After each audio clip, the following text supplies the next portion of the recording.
ఘనమైన నామానికి స్తోత్రం కలుగునుగాక. మీ అందరికి కూడా ప్రభు పేరట వందనాలు తెలియజేస్తున్నాం. మనము ఎంత ఎక్కువగా దేవునితో గడపగలుగుతామో అంత శక్తి సామర్థ్యము దేవుడు మనకు అనుగ్రహిస్తాడు. దేవునికి స్తోత్రం. అందుకే భక్తుడు పాట పాడుతూ అంటున్నాడు, యెహోవా నా బలమా, యథార్థమైనది నీ మార్గము. దేవునికి స్తోత్రం. దావీదు గారు ఏం రాస్తున్నాడంటే, యెహోవా నా బలమా, నేను నిన్ను ప్రేమించుచూ ఉన్నాను. దేవునికి స్తోత్రం. కనుక ఈరోజు మన శక్తినో, మన జ్ఞానమునో, మన అందమునో, లేకపోతే మనకున్న ఆస్తి పాస్తులనో, మన బలగమునో, మన ఊరినో చూచి మనము ఇదవ్వడము కాదు. మనము దేన్ని ప్రేమించాలంటే దేవుని బలమును ప్రేమించాలి. ఎందుకంటే దేవుని బలమైన హస్తము మనకు తోడుగా ఉంటే అది మహత్కార్యములను మన కొరకు చేస్తుంది. దేవునికి స్తోత్రం కలుగునుగాక. హల్లెలూయా. డిసెంబర్ నెల ఆఖరి వారములో కొన్ని విషయాలు మనం నేర్చుకున్నాం. ఏంటి ఆ విషయాలంటే, ఇర్మియా గ్రంథము 17వ అధ్యాయము 7వ వచనం ఏమంటున్నాడు? యెహోవాను నమ్ముకొనువాడు ధన్యుడు, ధన్యుడు. యెహోవా వానికి ఆశ్రయముగా ఉండును. దేవునికి స్తోత్రం. నీవు నా యొద్దకు వచ్చావు గనుక నేను నీకు ఆశ్రయముగా ఉండడమే కాక 5 వాగ్దానాలు నేను నీకు ఇస్తున్నాను అని దేవుడు మాట్లాడాడు. దాంట్లో మొట్టమొదటి ఆ యొక్క వాగ్దానం ఏంటంటే, మనకు ఒక దిశ, ఒక స్పష్టత దేవుడు మనకు అనుగ్రహించాడు. దేవునికి స్తోత్రం. ఒకవేళ దేవుడు గనుక ఆ దిశను, ఆ స్పష్టతను మనకు చూపించకపోతే మనము ఎటు వెళ్ళిపోతున్నామో మనకు గమ్యం అనేది లేకుండా పోతుంది. రెండో వాగ్దానము దేవుడు తన నమ్మిన ప్రజలకు ఇస్తున్నది ఏంటంటే శాంతి. హల్లెలూయా, హల్లెలూయా. భార్య నీకు శాంతినివ్వలేదు, భర్త నీకు శాంతినివ్వలేడు, తల్లిదండ్రులు నీకు శాంతినివ్వలేరు, నీ కడుపున పుట్టిన పిల్లలు నీకు శాంతిని ఇవ్వలేరు. అందుకే యేసు ప్రభువు వారు మాట్లాడుతుంటున్నాడు, నేను ఇచ్చు శాంతి ఈ లోకములో ఉన్న శాంతి లాంటిది కాదు, ఇది పరము నుండి తేబడుతున్న శాంతి అని ఆయన మాట్లాడుతూ ఉన్నారు. దేవునికి స్తోత్రం. మూడో వాగ్దానము ఏంట్రా బాబు అంటే భద్రత. చెప్పండి. దేవుడు మనకు భద్రత ఇవ్వకపోతే ఎప్పుడో మనం గాయం. అవునా కదా? చెప్పండి. మీకు చెప్పాను, మొన్న ఒకరిని అనుకోకుండా కలిశాను. బ్రదర్ బాగున్నారా అన్నాను. బాగున్నాను బ్రదర్ అన్నాడు. సిస్టర్ ఎలాగున్నారంటే గోడెక్కింది అన్నాడు. సిస్టర్ ఎలాగుందంటే గోడెక్కింది అన్నాడు. నాకు అర్థం కాలే, బుర్ర చెడిపోయింది. గోడెక్కడం ఏంట్రా బాబు అని అనుకున్నా. తీరా ఏం బ్రదర్ ఏమైందంటే కరోనాలోనే చనిపోయింది అని దాని అర్థం.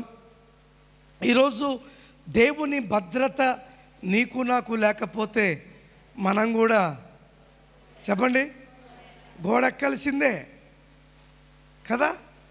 మరి ఈరోజు వరకు కాపాడబడ్డామంటే, ఈరోజు వరకు మన ప్రయాణాల్లో దేవుడు తోడుగా ఉన్నాడంటే దానికి కారణము మనలను భద్రపరచు దేవుడే. దేవునికి స్తోత్రం. హల్లెలూయా. ఈరోజు 4వది దేవుడు నీతో నాతో మాట్లాడబోతున్నాడు. 4వది ఏంటంటే, నువ్వు నన్ను నమ్మావు కనుక నేను నీకు ఈ లోకములో ఎవ్వరు ఇవ్వని జయ జీవితమునిస్తాను అంటున్నాడు. దేవునికి స్తోత్రం. ఏ జీవితం ఇస్తాడంట? జయ జీవితం. జయము లేకపోతే మనము ముందుకు సాగలేం. అవునా కదా? ఆటల పోటీల్లో వాడు ముందుకు సాగాలి అంటే వాడు ఏమవుతుండాలి? వాడికి పెట్టబడిన ప్రతి పరీక్షల్లో వాడు జయమును పొందుతూ ఉండాలి. అవునా కదా? యూకేజీలో ఉన్నవాడు ఫస్ట్ క్లాస్కి రావాలంటే ఒకటో తరగతిలో ఉన్నాడు 2వ తరగతిలోకి రావాలంటే 2లో ఉన్నాడు 3, అలా క్లాసు, కాలేజు, డిగ్రీలు ఇలా పొందుకోవాలంటే వాడు పెట్టబడుతున్న ప్రతి పరీక్షలలో వాడికి ఏమి రావాలి? జయము రావాలి. ఆ జయము లేకపోతే you will not get any promotion. నీకు జయ జీవితము లేకపోతే నీకు ముందుకు సాగే అనుభవము నీకు ఉండదు, ఆ ధన్యత నీకు ఉండదు. దేవుడు అన్నాడు, నీవు నన్ను నమ్మావు, నేను నీకు ఆశ్రమై ఉన్నాను కనుక 4వది నేను నీకు ఇచ్చే జీవితం ఏంటో తెలుసా? విజయ జీవితం. దేవునికి స్తోత్రం, హల్లెలూయా. జయ జీవితం. అందుకే ఈ జయ జీవితాన్ని నీవు నేను అనుభవించాలి అంటే we should take U turn. మరలా తిరిగి మనము ప్రభు యొద్దకు రావాలి. దేవునికి స్తోత్రం. ఆయన యొద్దకు రాకపోతే మనకు విజయ జీవితమే లేదు. చాలామంది జీవితాలలో వారి పేరుల్లో విజయమును చేకూర్చిన మాటలు ఉంటాయి, కానీ వారి జీవితాల్లో ఎన్నడూ కూడా రుచి, జయమనే రుచి చూచిండరు. కానీ దేవుడు అంటున్నాడు, ఇఫ్ యు కమ్ బ్యాక్, నీవు యూటర్న్ చేసుకుని మరలా నా యొద్దకు వస్తే నేను నీకేమిస్తాను? విజయవంతమైన జీవితాన్ని ఇస్తాను. అలా చెయ్యాలి అంటే కొన్ని పనులు మనము చెయ్యాలి. ఏంటి ఆ పనులు?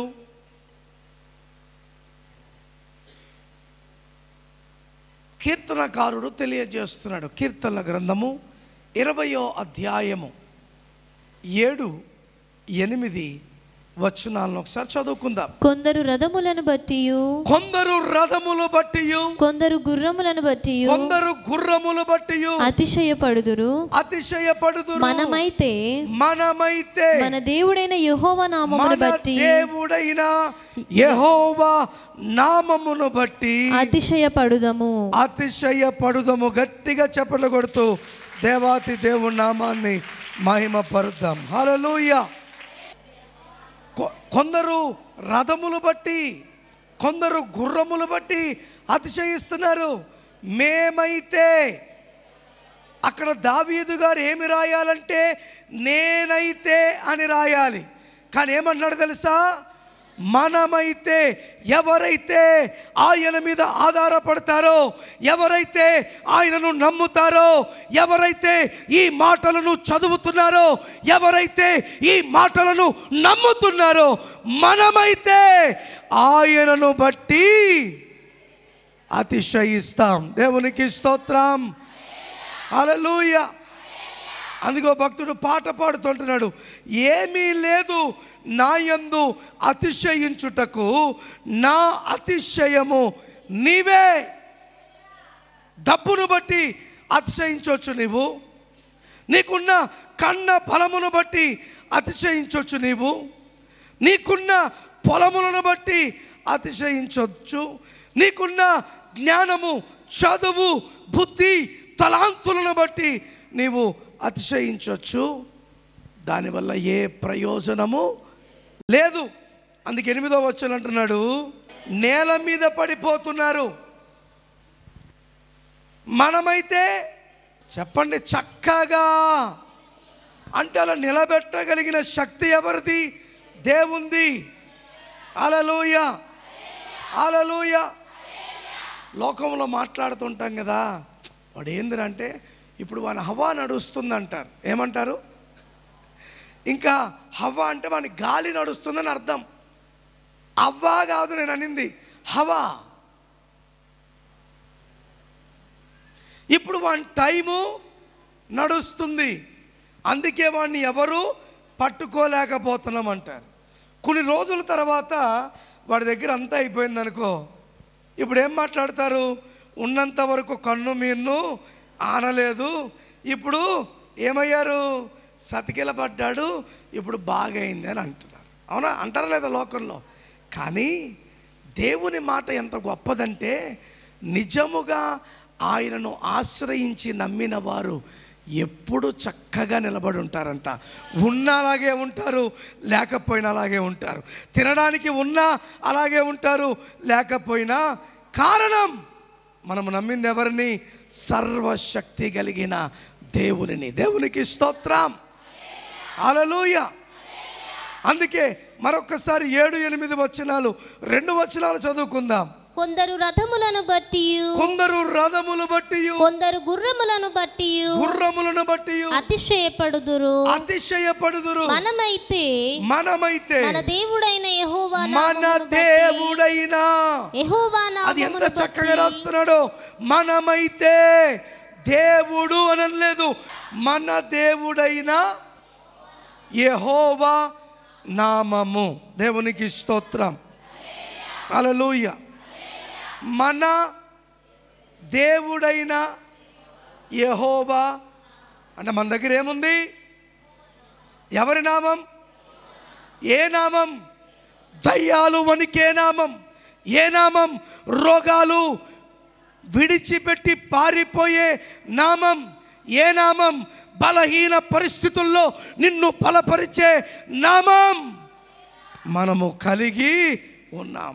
అందుకే దావీదు భక్తుడు అంటున్నాడు, యెహోవా నా బలమా, నేను నిన్ను, I love the strength of God. హల్లెలూయా, హల్లెలూయా. రథముల బలమును బట్టి, గుర్రముల బలమును బట్టి నువ్వు అతిశయిస్తే ఏదో ఒక రోజు నేలకు కృంగిపోక తప్పదు. అందుకే వ్యక్తిగతంగా నా జీవితంలో ఆయన నామమును పలకాలి. ఆయన నామమును బట్టే నేను శక్తివంతురాలను. ఆయన నామమును బట్టే నేను శక్తివంతుడను. ఆయన నామమును బట్టే నేను ఏదైనా చేయగలుగుతున్నా. ఆయన నామమే నాకు గొప్ప జయం. దేవునికి స్తోత్రం. అందుకే పాడతాం కదా, యేసు నామము లయం లయము, యేసు నామము జయం జయము. సాతాను శక్తులు లయం లయము. హల్లెలూయా హోసన్నా, హల్లెలూయా హల్లెలూయా ఆమేన్.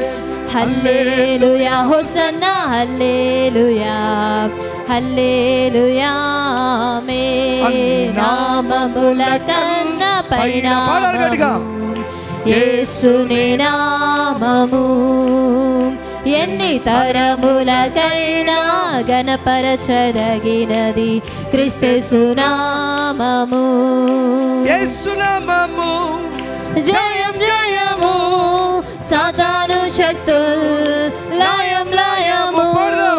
యేసు నామము జయం జయము. సాతాను శక్తులు లయం లయము. హల్లెలూయా హోసన్నా, హల్లెలూయా హల్లెలూయా ఆమేన్. హల్లెలూయా హోసన్నా, హల్లెలూయా హల్లెలూయా ఆమేన్. బోలో క్రీస్తు మహారాజ్ కే హల్లెలూయా, హల్లెలూయా. తండ్రి నామమే కుమారునికి వచ్చింది, కుమారుని నామమే పరిశుద్ధాత్మకు వచ్చింది. ఈ నామము ప్రపంచాన్ని జయించింది. ఈ నామము ప్రపంచములోనే అతి ఉన్నతమైన స్థానమును సంపాదించుకుంది. అందుకే ఎక్కడైతే 2-3 నా నామములో కూడి ఉంటారో వారి మధ్య ఆయన నామమును పంపిస్తాన్నాడు. హల్లెలూయా. ఎక్కడైతే 2-3 నా నామములో కూడి ఉంటారో అక్కడ నేను వారి మధ్య. హల్లెలూయా. ఏ నామం ఉంది మన మధ్యన? చెప్పండి.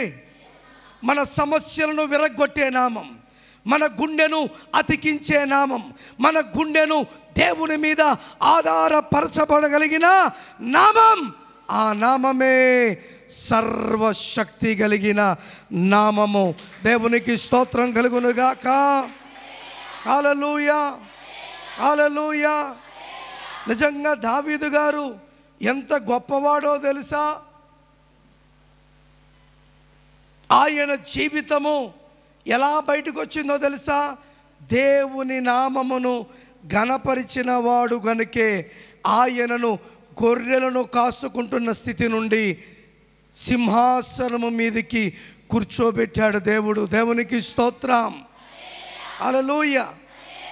అందుకే ప్రియ దేవుని సంగమా, వాక్యం వింటున్న ప్రియ దేవుని బిడలారా, మీకు విజ్ఞాపన చేయించున్నాను, మీకు తెలియజేస్తున్నాను. ఏంటో తెలుసా? డబ్బును బట్టి, గుర్రములను బట్టి, రథములను బట్టి, బంగారమును బట్టి, ఆస్తిని బట్టి, నీకు వెనక ఉన్న స్థితిని బట్టి ఎప్పుడు అతిశయించొద్దు. మన అతిశయము కేవలము దేవుని నామము మాత్రమే అయి ఉండాలి. ఆ నామమును నీవు ముందు పెట్టుకుని చూడు. నువ్వు వెళ్ళు ప్రతి మార్గము ఆ నామము సరళము చేసి ఊహించని అద్భుతమైన కార్యములు నీ జీవితములో జరుగుతుంది. అదే దేవుని వాగ్దానము. దేవునికి స్తోత్రం కలుగునుగాక. హల్లెలూయా, హల్లెలూయా. ఎవరిని నమ్మాను చెప్పండి? ఎవరిని నమ్మాను?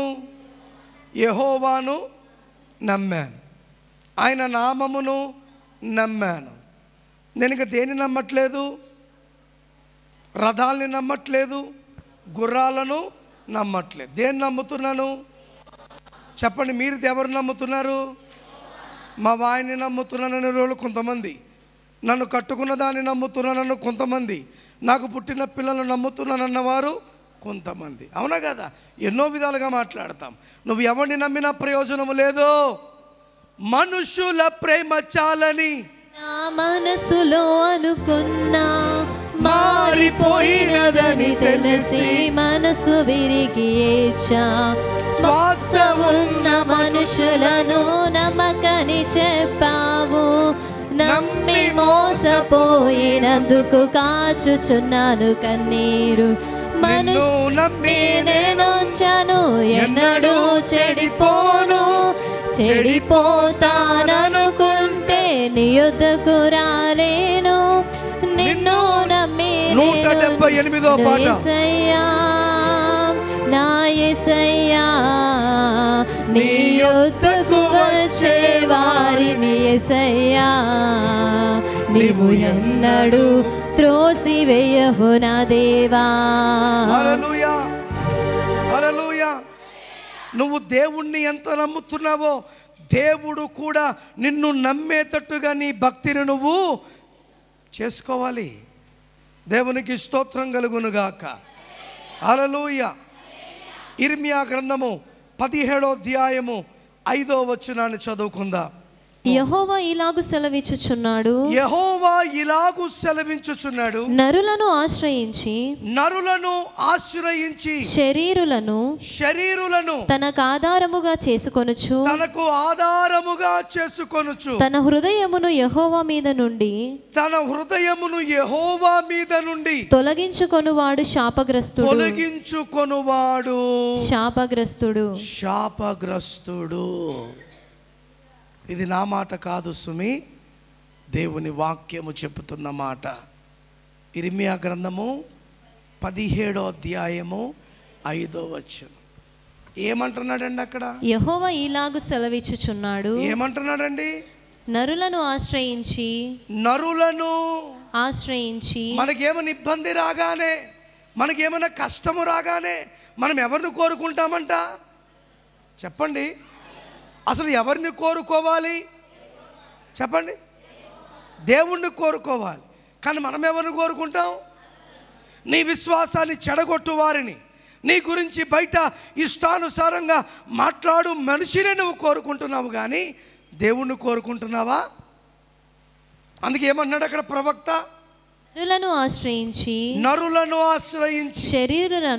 శరీరులను తనకు ఆధారముగా చేసుకొనుచు.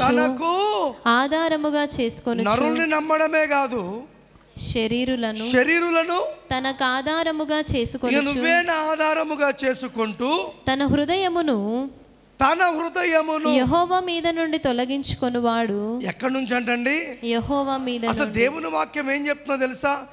ఎవని మనస్సు నీ మీద ఆనుకొనునో వానిని పూర్ణ శాంతి గలవానిగా చేయుదువు అని ఉంది. దేవునికి స్తోత్రం. హల్లెలూయా. దేవుడు ఉండవలసిన స్థానములో ఎవరి మాటను పెట్టుకుంటున్నావు? మనుషుని మాట. దేవుని మీద ఆశ్రయముగా ఉండవలసిన నీ మనస్సు ఎవరి మీద ఆనుకుంటుంది? నరుల మీద ఆనుకుంటుంది. అలా కనుక ఉంటే దేవుడు అంటున్నాడు, అటువంటి వారు శాపగ్రస్తులవుతారు. అవునా కాదా? చెప్పండి. అటువంటి వారు ఏమవుతారంటండి? కానీ ఈరోజు దేవుని మీద ఆధారపడు వారిని ఏళ్ళ మీద లెక్క పెట్టవచ్చు. అలా మనుషుల మీద ఆధారపడిన వారు లక్షల్లో ఉంటారు, కోట్ల మీద ఉంటారు. కానీ దేవునికి ఎవరు కావాలి? చెప్పండి. ఆయన మీద ఆధారపడేవారు కావాలి. నీ పిల్లలు ఏ విధంగా నిన్ను విడిచిపెట్టారో, నీ పిల్లలు ఏ విధంగా నిన్ను గట్టిగా కరుచుకుంటారో, అలా నీవు కూడా దేవునిని పట్టుకుని ఉండాలి. దేవునికి స్తోత్రం. హల్లెలూయా, హల్లెలూయా. పట్టు అంటే నాకు ఒక విషయం గుర్తుకొస్తుంది. అన్నిటికంటే గట్టిగా పట్టుకుని తెలుసా? కోతిపిల్ల. తెలుసా మీకు? అన్నిటికంటే కోతి పిల్లను పెట్టుకుని, వేణుగోపాల్ గారు, పొట్టకు పిల్లను పెట్టుకుని అని దూకుతుంది. ఆ పిల్ల మాత్రం ఏం చేస్తుంది తెలుసా? మా అమ్మ దగ్గర ఉన్న దూకినా ఏం చేసినా నాకు భయము. చెప్పండి, అవునా కాదా? మనం అంటాం, దానికి ఆ భయమే ఎందుకు? ఈరోజు ఎవడి మనస్సు దేవుని మీద ఆధారపడుతుందో, నువ్వు ఎంత ఎగురులెగిరినా ఏం చేసినా నువ్వు భయపడవలసిన పని లేదు. ఎందుకంటే నిన్ను కాపాడువాడు దేవుడే. హల్లెలూయా. నీ అతిశయము దేవుడే. అందుకే ఆయన ఎప్పుడు కూడా నీవు విడిచిపెట్టకూడదు. ఆలోచించు. ఇద్దరు వ్యక్తులను మీకు చూపించడానికి ఇష్టపడుతున్నాను. ఎవరు ఆ వ్యక్తులు అని అంటే, ఇశ్రాయేలు ప్రజలకు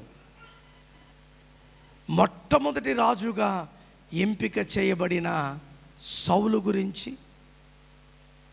సౌలు అభిషేకాన్ని కోల్పోతే ఆ అభిషేకమును పొందుకున్న రాజైన దావీదు గురించి. దేవునికి స్తోత్రం.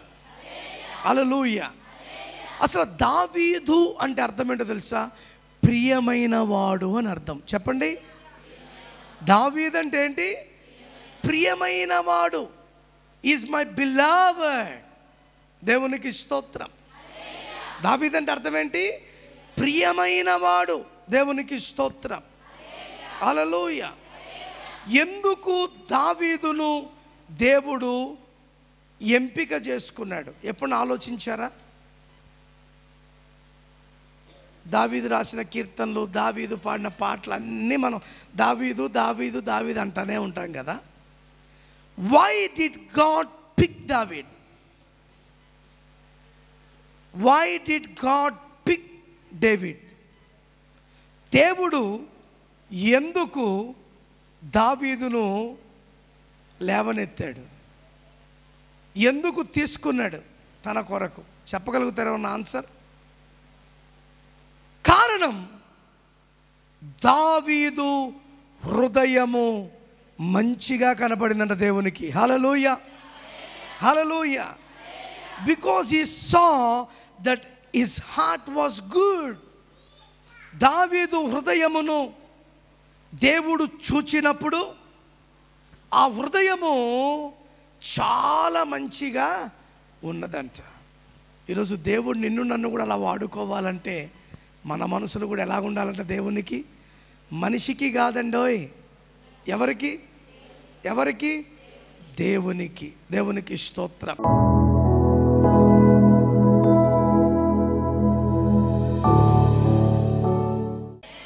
పరిశుద్ధుడా, నీ పాదములకు స్తోత్రం.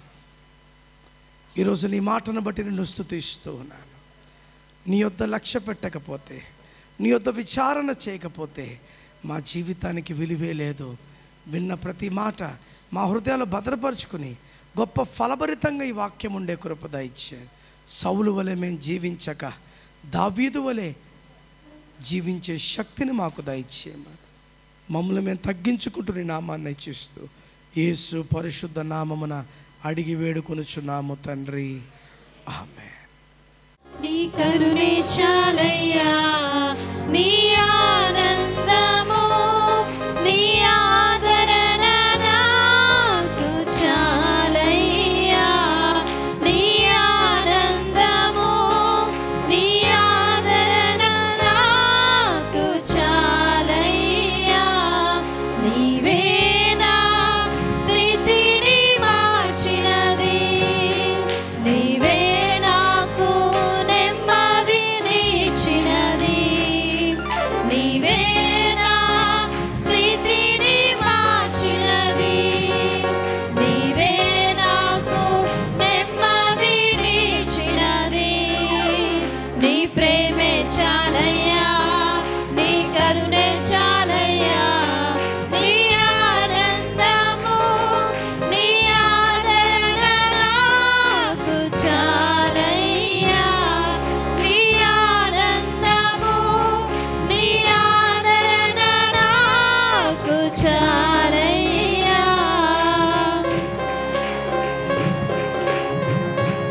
చప్పట్లు కొడుతూ ప్రభు నామాన్ని మహిమపడతాం.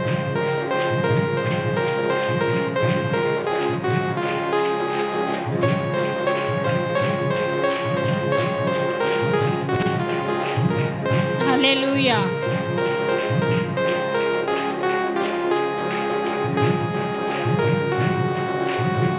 దేవుని నామమునకు స్తోత్రము కలుగును గాక.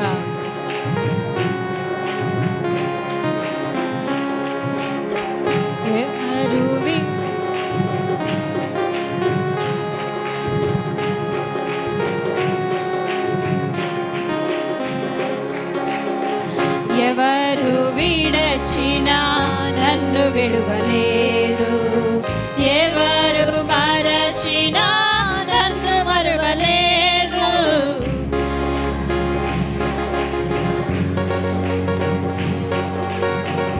ఎవరు మరచినా నన్ను మరువలేదు, నా తోడు నీడగా నన్ను ఆదరించినావు, నా తోడు నీడగా నన్ను ఆదరించినావు.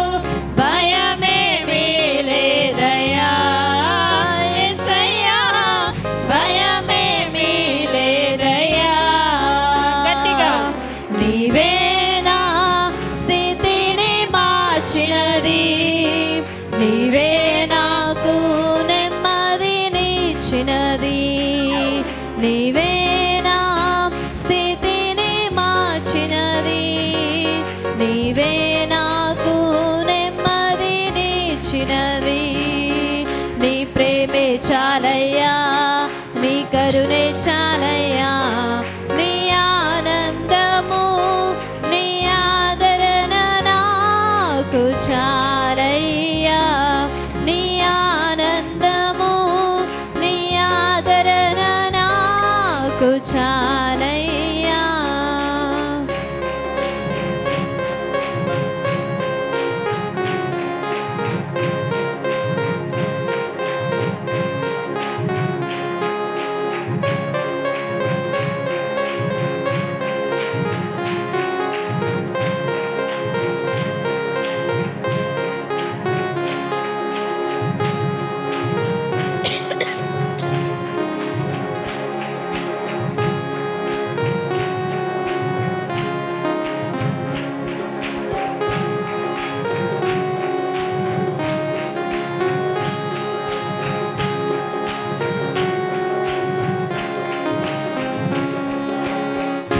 ఎన్ని శ్రమలు నాకు కలిగిన, ఎన్ని వేదనలు నన్ను ఆవరించిన, ఎన్ని శ్రమలు నాకు కలిగిన, ఎన్ని వేదనలు నన్ను ఆవరించిన, నా అండదండగా నీవు నాకుండగా, నా